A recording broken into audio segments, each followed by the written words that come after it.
NDA parliamentary party meeting में एक resolution pass हुआ। ऑपरेशन सिंदूर और ऑपरेशन महादेव। ऑपरेशन सिंदूर का सक्सेसफुल हमारा मिलिट्री एक्शन के बाद फिर ऑपरेशन महादेव का जो सक्सेस है उसको लेकर के एनडीए पार्लियामेंट्री पार्टी ने रेजोल्यूशन पास किया और भारत के सेना को, आर्म फोर्सेस को हमने श्रद्धांजलि दिया, अभिनंदन किया और सराहना करते हुए देश के ओर से हम हमेशा सेना के साथ खड़ा रहेंगे। रेजोल्यूशन पास किया, आप सबको इसका कॉपी मिल जाएगा।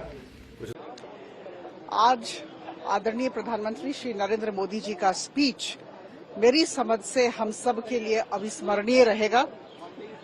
उन्होंने ऑपरेशन सिंदूर की बात कही और हम सब का मार्गदर्शन किया, किस तरह हम काम करते आ रहे हैं सामूहिक स्तर पर और किस तरह आगामी दिनों में हम काम करेंगे सबके साथ मिलकर, इस पर उन्होंने जोर दिया। और बड़ी बात कही कि सारे सांसद जो जहां से आए हैं वो निश्चित तौर पर लोगों के साथ मिलकर अपने अपने क्षेत्र में काम करें, लोगों से जुड़कर रहें।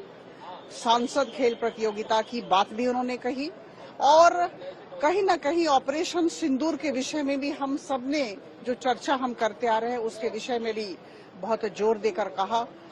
जिस तरह से हमारे सैन्य बलों ने कार्य किया और जिस तरह से हमें जीत मिली, इस विषय में भी उन्हें चर्चा की।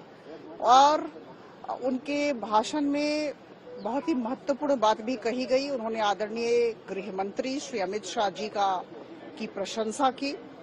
अमित शाह जी, जैसा कि हम सब जानते हैं, भारत देश के सबसे लंबे समय तक कार्य करने वाले गृह मंत्री हैं, तो इसका जिक्र हमारे प्रधानमंत्री साहब ने भी किया। एक प्रस्ताव भी पारित किया गया ऑपरेशन सिंदूर को लेकर प्रस्ताव पारित हुआ और आप सबको ज्ञात है प्रस्ताव में क्या है।